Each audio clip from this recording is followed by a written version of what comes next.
There was a lawyer once. His name was Francis Scott Key.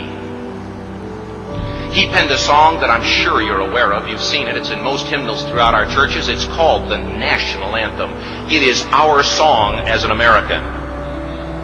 We go, however, to a ball game. We stand in our church services and we sing the words of that song, and they float over our minds and our lips, and we don't even realize what we're singing. Most of us have memorized it as a child, but we've never really thought about what it means. Let me tell you a story. Francis Scott Key was a lawyer in Baltimore. The colonies were engaged in vicious conflict with the mother country, Britain. Because of this conflict and the protractedness of it, they had accumulated prisoners on both sides. The American colonies had prisoners and the British had prisoners.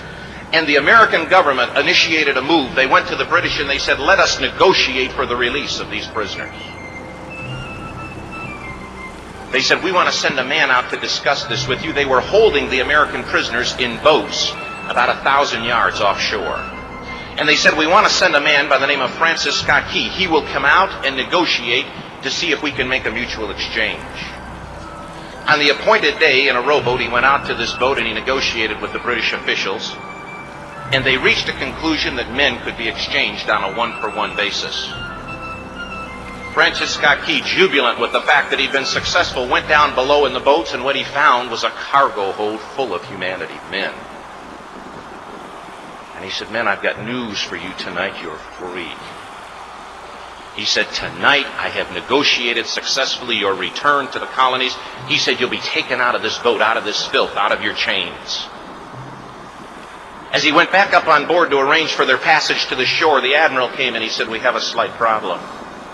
He said, we will still honor our commitment to release these men, but it'll be merely academic after tonight. It won't matter. And Francis Scott Key said, what do you mean? He said, well, Mr. Key, he said, tonight we have laid an ultimatum upon the colonies.